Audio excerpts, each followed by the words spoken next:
Hi, நான் உங்கள் GV. இன்றைக்கி நம்ம எதை பற்றி பார்க்க போகிறோம்னா, ஸ்பேஸ் எக்ஸ் டெஸ்லா நிறுவன தலைவர் எலான் மஸ்கின் இன்னொரு தொலைத்தொடர்பு நிறுவனமான ஸ்டார்லிங்க் என்ற தொலைத்தொடர்பு நிறுவனம் இந்தியா சந்தையில் முதலீடு செய்ய காத்து கொண்டிருக்கிறது. இந்திய சந்தையில் ஸ்டார்லிங்க் முதலீடு செய்தால் ஏர்டெல், ஜியோ என்னவாகும்? ஏற்கனவே இந்திய சந்தையில் உள்ள ஏர்டெல், ஜியோ நிறுவனங்கள் ஃபைபர் சாதனத்தின் மூலமாக இணைய சேவை வழங்கி வருகிறது.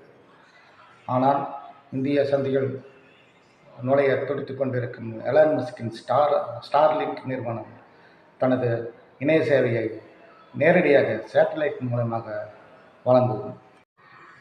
அவ்வாறு சேட்டலைட் மூலமாக இணைய சேவை தொலைத்தொடர்பு இணைப்பு வழங்கப்படுமானால் நடுக்கடலிலும் கூட அதன் இணைப்பு துண்டித்து போகாது.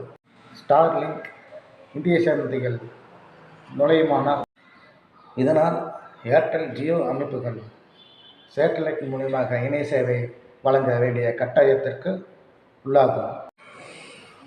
ஏற்கனவே இந்திய சந்தையில் உள்ள ஏர்டெல், ஜியோ போட்டியாளர்களை சந்திக்க எலான் மஸ்கின் ஸ்டார்லிங்க் நிறுவனம் உள்ளே வந்தால் கட்டாயமாக விலை குறைப்பு செய்து போட்டியில் ஈடுபடும். ஸ்டார்லிங்கின் வருகை மக்களுக்கு கொண்டாட்டமா, ஏர்டெல், ஜியோ அமைப்புகளுக்கு திண்டாட்டமா?